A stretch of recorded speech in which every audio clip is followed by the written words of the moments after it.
Hey everybody, this is Kyle Sasser here with Great Things Tampa Bay, and today I am at the lovely Henry Plant Museum located on the campus of the University of Tampa, and I'm here with a super smart museum lady, and I'll let her introduce herself and give her credentials and all that good stuff. Hi everyone, my name is Lindsay Huban. I'm the Museum Relations Manager here, so I'm happy to talk about the museum and all the great things we do.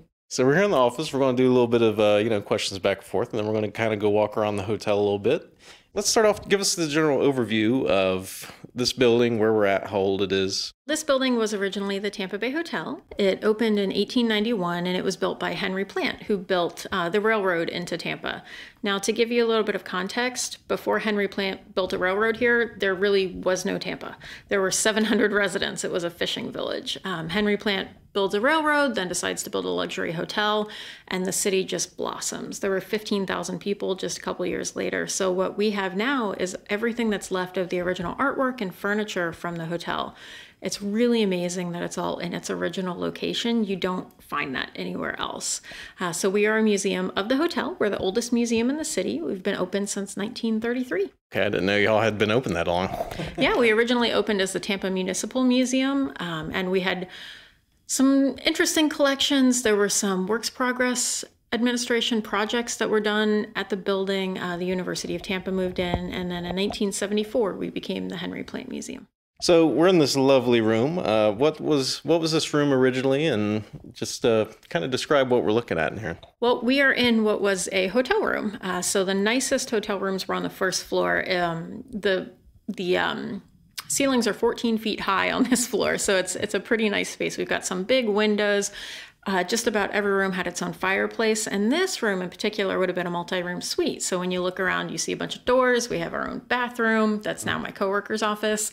There's a little hallway where our archives are kept leading over to our director's office. So we use every space in the museum. And this room is absolutely gorgeous. Like the doors are innately carved, and those are all original? Yeah, actually on the doors, there was originally silk flocked wallpaper, and in a failed attempt to preserve it, they lacquered over it, so it looks kind of dark and brown, and you can still see the pattern, but originally it was yellow silk with gold threads running through it. Would have just been gorgeous. Yeah, and I'm looking at it right now, and I thought it was sort of like carved or burned in there, but yeah, okay, that makes a lot more sense.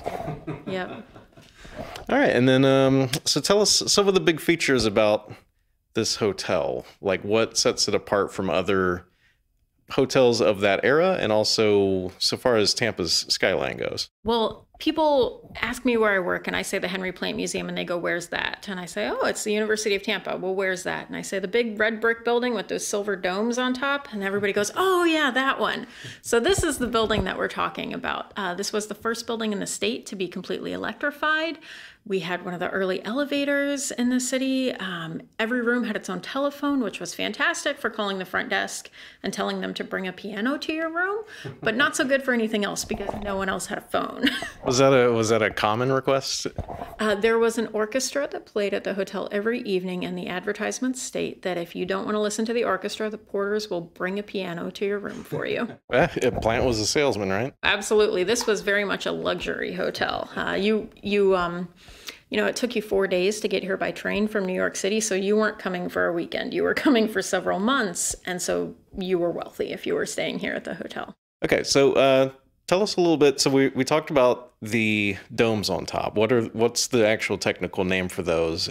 How are they made? And is that still gold? So that's an interesting question. There are 13 structures on the roof of the building. There are 3 domes, 4 finials, and 6 minarets. So the minarets are the ones that are the tallest. They are not actually gold. The original metal was tin that was painted over. They have all since been rebuilt, and they're currently stainless steel because it's assumed that if Henry Plant had had access to stainless steel, that's what he would have used for these. Now, the minarets actually were painted gold in the early 80s for the Golden Jubilee of the University of Tampa, but that gold paint didn't last very long, and so it didn't look so good after about 6 months. So they've gone back to the original silver coloring. And the moons on top, were those gold at one point, or? They were not ever made of gold, unfortunately. We get a lot of questions about them. They're just just something to make the building look exotic. They lied to me. When I was here in 1995, they told me they were gold. Well, I can tell you this. Around the top of the baseboard in the Grand Salon, which is one of the giant ballrooms here, all the way around the room, this enormous room, the top of the baseboard had a layer of 23.5 karat gold on the baseboard of a hotel. I mean, talk about conspicuous consumption. And that's a big room. I've been in that one. That one's big and amazing. Y'all still do weddings and stuff there? Or? Yeah, absolutely. We have 3 ballrooms and they're all used regularly. So obviously it's not a hotel anymore. So like what year did it stop? Like bring us from luxury hotel in the early 1900s through to present day. Like how did we get here? So Henry Plant dies in 1899, and his heirs sort of fight over his empire, and the city of Tampa buys the hotel and 150 acres of grounds in 1904, 1905. I should mention Henry Plant spent $2.5 million to build this building, and that's in 1891, an incredible amount of money.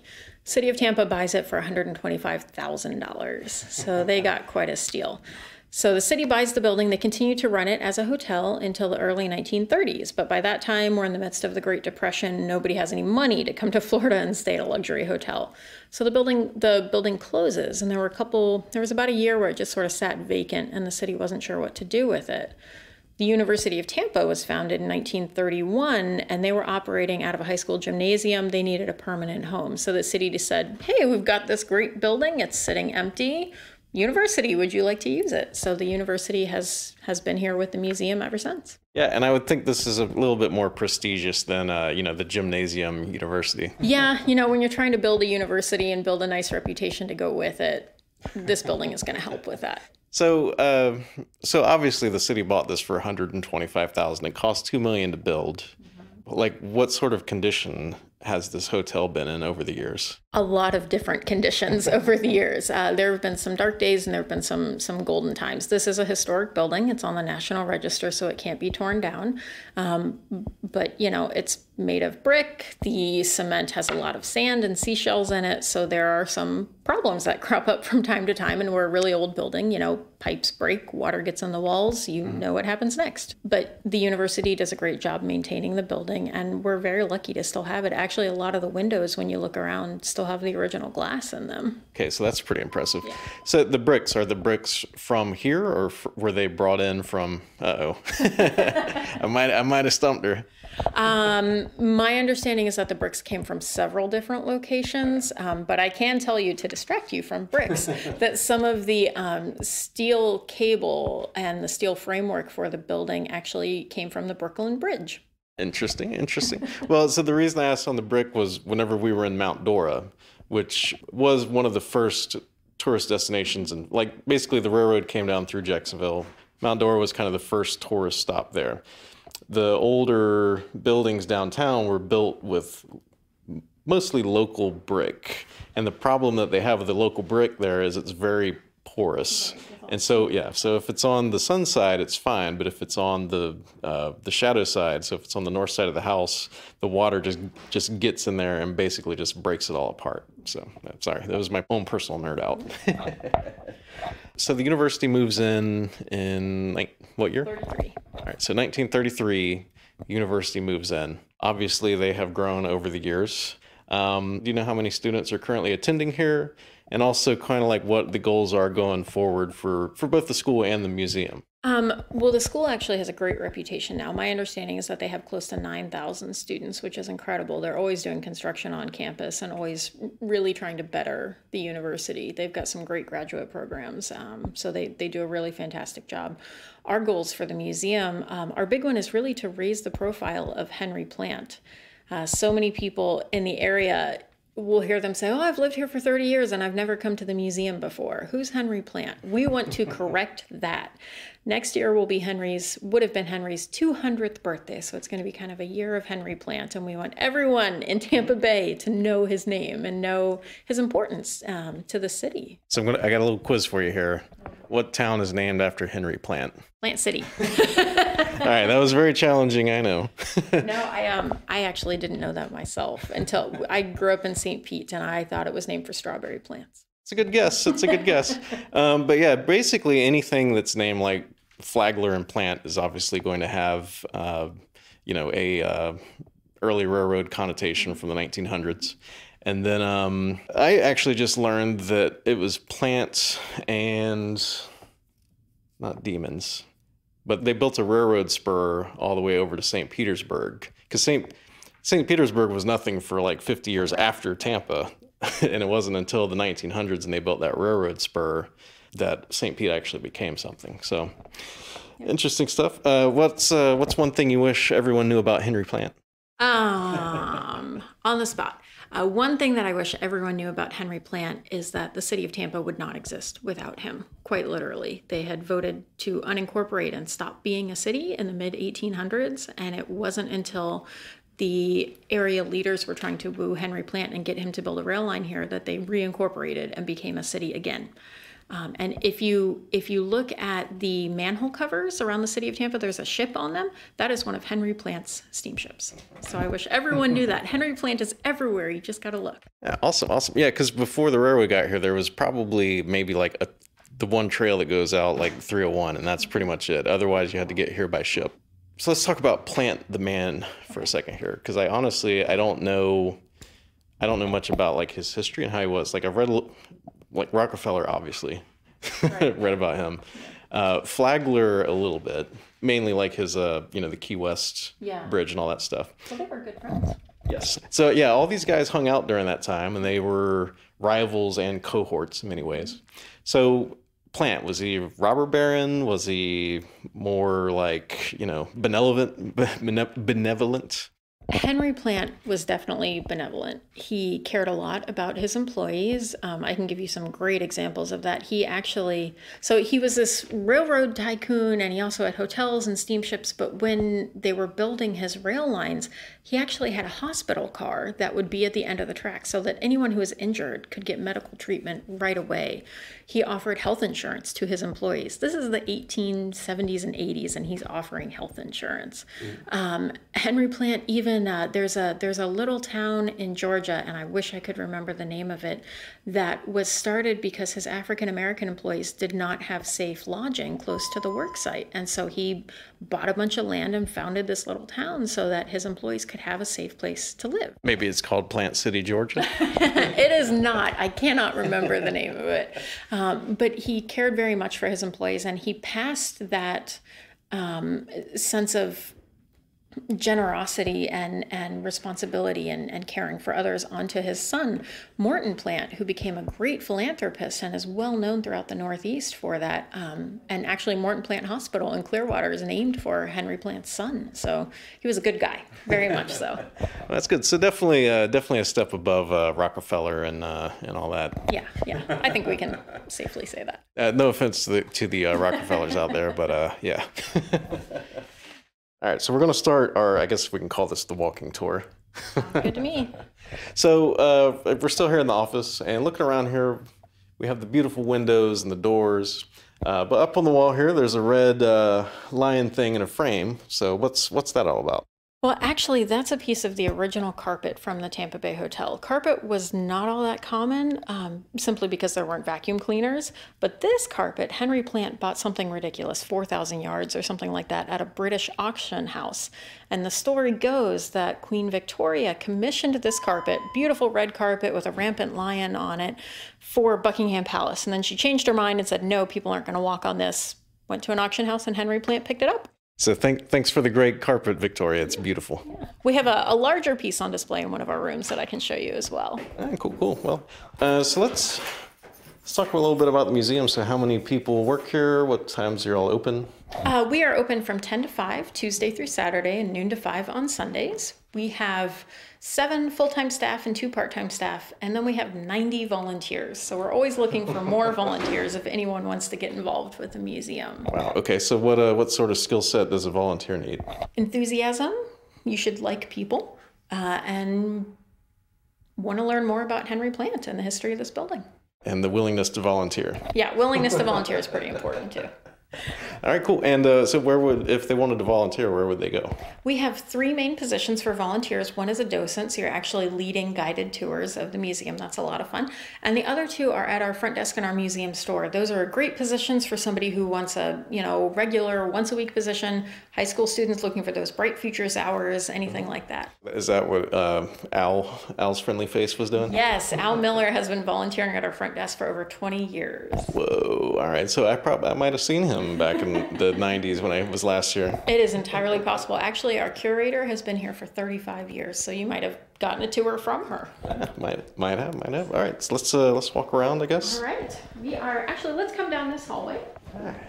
So we're going to go down this hallway. The space we're going to go into first, since we're a museum of a hotel, we're going to go check out what a hotel suite would have looked like if you were a guest here. Cool. So we're going down the hallway. So what's this design called that we're seeing all over the place? That's a keyhole, and we have them everywhere. If we go take a look at the original elevator, there are tiny little keyholes carved into the wood of the elevator.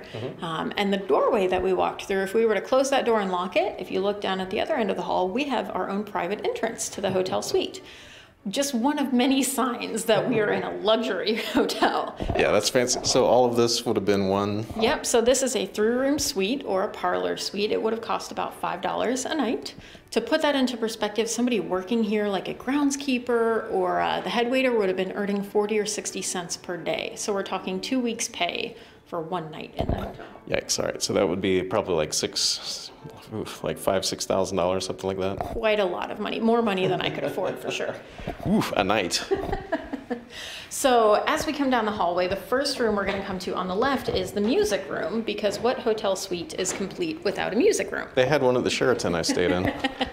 We have a harp in here, we have a piano in here, and like I was telling you earlier, if you didn't want to listen to the hotel orchestra in the evenings, call the porter, they'll bring you a piano. So you can play the piano in your room, and if you don't know how to play the piano, the porter will stay and perform for you. It's no problem. Very nice, very nice. So who would be working here doing that sort of stuff? Who would be working here? Actually, a lot of the staff worked at summer resorts in the north and then would come down here to the winter resorts for the winters, so they would follow sort of the tourists.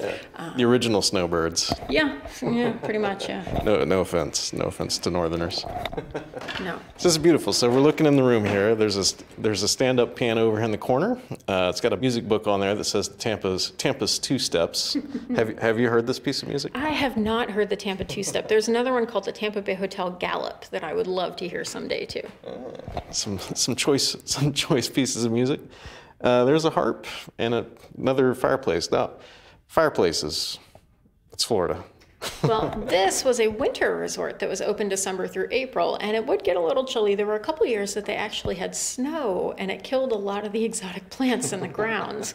So if it was cold, you had your own fireplace. If it was warm in the evenings, as you'll see when we get to the bedroom, there are windows all the way around the bed, so you can open them and get cross breezes at night. Yeah, nice. And also over there on the table, it looks like an Edison cylinder. Yep. Thomas Edison was actually one of the guests here at the Tampa Bay Hotel. He stayed here with his wife, Mina, and they actually were featured in our Victorian Christmas stroll last year. We had a room dedicated to them.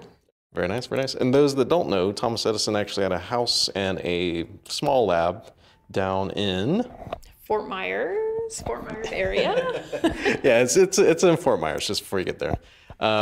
When I was there, lots and lots of angel trumpets on the property. So he might have been using some hallucinogens to spur the imagination a little bit. Perfectly in keeping with the culture of the day, I'm sure. Yeah, they had like Valium and Cokes or something like that back then. Oh. Wow. Okay. Yeah, so we have now moved into the bedroom of the parlor suite. And if you picture the building, we have what look like the towers on the corners of the building. The bed is located directly underneath one of those minarets in the corner. So you've got the windows all the way around it.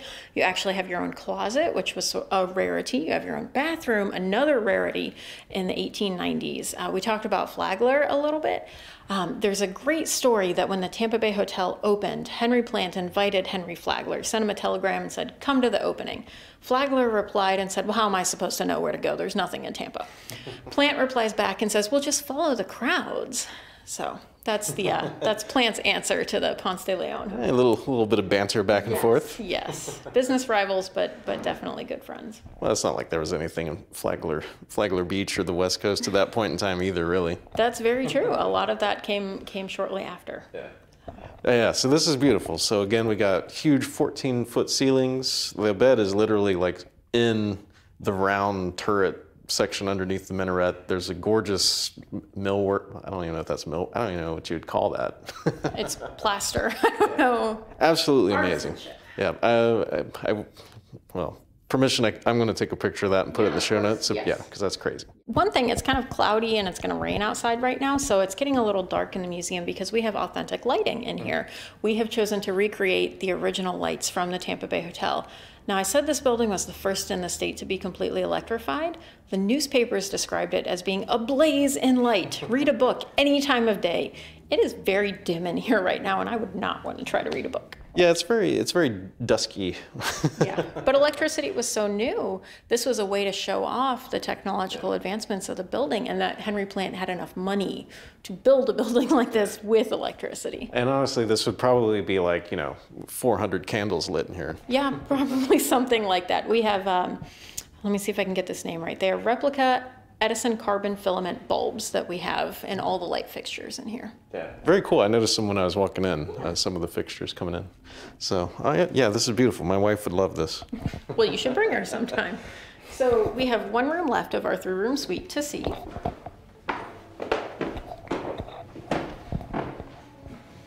So we are now in the parlor or the sitting room. This is sometimes called the library as well. There were big public spaces of the Tampa Bay Hotel, but if you were getting a little overwhelmed, you could come sit in your own private space, maybe write a letter home. We have an antique typewriter on display that I usually call a primitive laptop because it's in a carrying case, so you could write a letter anywhere you needed to. And again, you can see some of the beautiful wallpaper on the doors. We have original Wedgwood vases on display. I mean, really spared no expense is the only phrase you can use to describe it. Yeah, this is pretty impressive. Yeah, and we're a lifestyle museum, so we want you to feel like you're stepping back in time. And I think in the Parlor Suite, we do a great job of that. Yes, indeed. And I'm a bit of a typewriter nerd too. Just trying to see if I could see like what model this is. So it's actually built into this case, which is pretty interesting. Yep. And it's definitely older than like, the Underwood 3s and 5s that you'd normally see in like the 1910s. Oh yeah, this dates to the late 1800s. This is an old typewriter. Yeah. And it looks more like a cotton gin than a typewriter, really. To me at least. Like it's very like cast iron parts all around it. Yep. Very cool. I like it. Book me up for a week. We hear that a lot. All right, moving on. We do have a rotating exhibit space. I don't know if you'd want to see that or not. It's up through December. Yeah, sure. So we can take a look in there. I'm trying to think. This is an interesting piece, this chair here on the right-hand side. So this chair is actually called a Victorian courting chair, or a tete-a-tete, so that a young man and a young lady could sit and have a conversation here without a chaperone, because the chair is its own chaperone. The young man and the young lady sit facing separate directions, facing opposite directions, and then the wooden armrest goes in between them, so they can only get in so much trouble here. So looking at the chair, it's basically kind of in an S shape with facing opposite directions, so you can kind of lean over on your sweetie, but that's about it. Yep, nothing too improper for the Victorians. Yep. So we're looking at this room. There's a lot of,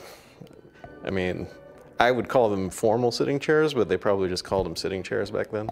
Yeah, something like that. We have a lot of the furniture left from the ballrooms, and the Grand Salon was sort of like the living room of the Tampa Bay Hotel. The photos we have show it full of these gorgeous chairs that we would be afraid to sit in today, but these were just where you would go, where you would hang out in the afternoon. Yeah, this is definitely something that my grandmother would have shooed me off of. Yeah, and then there's like a magnifying thing here for... Yeah, that's a stereoscope viewer.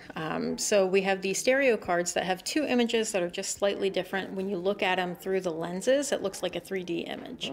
So it's like an old school Viewmaster, basically. Very much so, yeah. Very cool, very cool.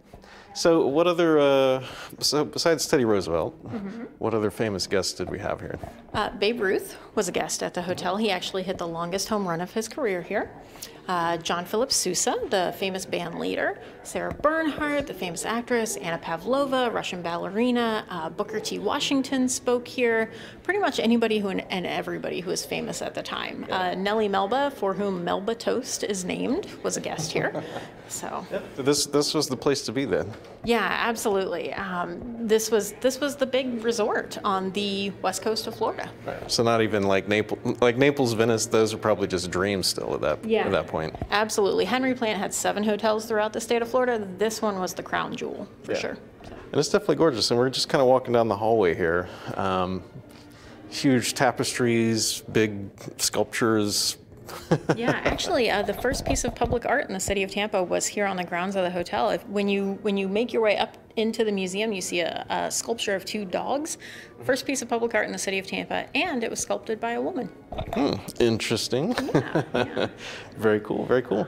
This room over here is our most authentic space. Okay. So we're going into the authentic space. This is called the writing and reading room. This is probably my favorite room in the museum because it is our most authentic space in the museum. And what I mean by that is we have a couple black and white photos on display of this room in the 1890s. You really can't tell a difference. Aside from ropes on the chairs to keep people from sitting on them, it looks the same. How many people have tried to sit in these chairs? More than I would like to count. Don't sit in the chairs, people. So when you look at the photo, there's really no differences down to there are 2 small portraits of dogs hanging on the wall. They're still hanging in the same place. I see it. And it still kind of smells like pipe tobacco and cigars in here. Well, actually, there's a reason that it smells a little bit like tobacco. A couple years ago during our Victorian Christmas stroll, we had a Christmas in Cuba tree, and we dried real tobacco leaves to decorate the trees. And it still lingers. Like I said, authentic. No, very cool, very cool. So this is where like people would come and gather and... This was basically the business center for the hotel. So if you were coming down for the season and you were a businessman from the north, you couldn't just abandon your business the whole time. So you might write letters home here, read the newspapers, send your telegraphs and telegrams, and keep up with everything in here. This is primarily a space for gentlemen, which is evidenced by the spittoons that are on the floor. And they're still there. They sure are. And actually, the doorway at the end of this room leads downstairs to the Rathskeller, which was originally a bar and a barbershop, and there were billiards tables down there, so kind of a man cave for the 1890s. Very cool. Do they still serve beer down there? Unfortunately, they do not, but they do serve coffee and sandwiches. Oh. The students are disappointed too. Yeah, I'm sure. So yeah, this is very cool, very cool. But yeah, with the lighting, it's not ablaze. This would not pass code currently for ample lighting. No, not so much. But absolutely beautiful. Yeah. Actually, we had a paint analysis done in this room and went through, 14, 17 layers of paint to determine the original paint color. And it's this kind of pale yellowish color. Kind of interesting for a gentleman's space. Yeah, amazing. It's good stuff. Yeah. So we have a rotating exhibit up right now, if you'd like to see that. Yeah, let's take a look. It's much more brightly lit than everything else. Yes. Is this the original track lighting? Oh, yeah. Dating back to the 1990s. So we're now standing in our rotating exhibit space. So the exhibit in here right now is called Imperial Designs, from the Habsburgs' Herand to the Romanovs' Fabergé. This is just an incredible collection of porcelain and glass and pieces from the imperial dynasties of Europe in the late 1800s, early 1900s. So we have things here that belong to the Habsburgs of Austria and the Romanovs before the Russian Revolution. So the last emperors, the last czars. This is the things that they would be using. Yeah, and they are beautiful, very ornate. Yeah, we have Fabergé on display in here. We have a beautiful collection of Russian eggs that were often given as Christmas presents and Easter presents. And we have this exhibit up now because people who would have been staying at the Tampa Bay Hotel often would have been doing what was called the Grand Tour and going to see these imperial courts. So this is very similar to what they would have been seeing on their travels. Yeah, and it's amazing. Very nice. Yeah, all on loan from one collector who lives in Tampa. Wow. Yeah. Yeah, that's impressive. Yeah. for anyone who's looking for the perfect gift, we have a great museum store that people should come take advantage of. And we do some great programs where we're the best place to bring your out-of-town guests when they're coming to visit you. And yeah, it's just a great place just to kind of walk around. So there's the actual museum and hotel part here, and then there's like a park outside by the waterside. Yeah, Plant Park is actually right out in front of the building. It's a public park. It's a great place to walk around. There's also a cell phone tour that you can do out in the park to get some more information. And it was all part of the original grounds, so it's been restored. There's some trees out there that have been there well before the hotel was built, and hopefully will be here for the next 100 years at least. Yeah, so before there was Riverwalk, there was the Plant Park. Exactly, before Riverwalk, Plant Park for sure. Yeah. So actually on the grounds of the hotel there was a racetrack, the state fairs were held here, the very first Gasparilla celebrations were here at the hotel. There was a casino that was a performing arts center. I mean, this was the center of Tampa. So it hasn't always been just like the campus and then like all of the dorms and all that stuff back there? No, there were actually 21 buildings when the hotel was in service. It had its own power plant. There was the casino that I mentioned that could seat 2,000 people. There was a racetrack, bicycle courses, hunting and fishing, a greenhouse, a boathouse, really. It was literally a resort instead of just... Yeah, think all-inclusive resort and you get a little closer. The original Disney World. We do call it the first Magic Kingdom. There you go. All right, so Lindsay, thank you so much. My pleasure. This has been a lot of fun. So people that want to come here and visit, how do you get here? Where should they park? When are y'all open? We are open Tuesday through Saturday, 10 to 5, Sunday, noon to 5. You can get all the information at plantmuseum.com. And we have parking right out in front of the museum and a free garage as well. Free parking downtown. And yeah, come check us out. All right. Thank you so much. My pleasure.